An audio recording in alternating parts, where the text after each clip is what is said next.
ప్రభునందు ప్రియులారా, మనము దేవుని యొక్క వాక్యం గురించి ధ్యానించుకుంటున్నాం. ఈరోజు ప్రత్యేకంగా యేసు ప్రభువు చేసినటువంటి అద్భుతాల గురించి తెలుసుకుందాం. యేసు ప్రభువారు మరి భూమి మీద ఉన్నప్పుడు అనేకమైన అద్భుతాలు చేశారు. ఆయనకు అద్భుతాలు చేసేటువంటి మహిమ ఆయనకుందన్నమాట. తండ్రి అయిన దేవుడు కుమారుడైన దేవుడైన యేసు ప్రభు వారికి ఆ మహిమను ఇచ్చినట్టుగా వ్రాయబడింది బైబిల్ గ్రంథం.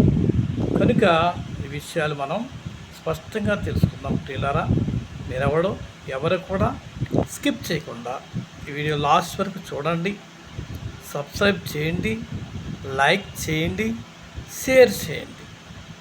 ఈ విధంగా ఈ వీడియో యొక్క డెవలప్మెంట్ కోసం మీరు ఈ విధంగా చేయమని కోరుతున్నాం. మనం సబ్జెక్టుకి వెళ్ళిపోదాం. ఇప్పుడు యేసు ప్రభువు చేసినటువంటి అద్భుతాల గురించి తెలుసుకుందాం. యేసు ప్రభువు మరి ముఖ్యంగా కానాను వివాహంలో నీళ్లను ద్రాక్షరసంగా మార్చాడు. ఆయన అంటే ఆ రోజుల్లో వివాహాల్లో ద్రాక్షరసం త్రాగటం అనేది సామాన్యమైన అలవాటుగా ఉండేది. అయితే యేసు ప్రభువు కానా ఊర్లో వివాహానికి పిలబడినప్పుడు శిష్యులతో పాటు వెళ్ళాడు. ఆయన తల్లిని మరి కూడా వెళ్ళింది. అక్కడ వాళ్ళు విందులో ద్రాక్షరసం తాగుతుండగా ద్రాక్షరసం అయిపోతుంది. ద్రాక్షరసం అయిపోయిందనే విషయాన్ని వాళ్ళు చెప్పుకుంటున్నప్పుడు తల్లి అయిన మరియ యేసు ప్రభువు వారి తల్లి ఏం చెప్పిందంటే, ఆయనతో చెప్పండి అన్నారు. వెంటనే వాళ్ళు వెళ్ళి యేసు ప్రభువుతో చెప్పారు. ఆయన ఏమన్నాడంటే, అక్కడ ఉన్న రాతి బాణలు 6 రెట్లు పూర్తిగా నీళ్ళతో నింపమన్నాడు. వాళ్ళు నింపారు. ఆ తల్లి మీరు చెప్పింది చేయండి, ఆయన చెప్పిందని చెప్పారు.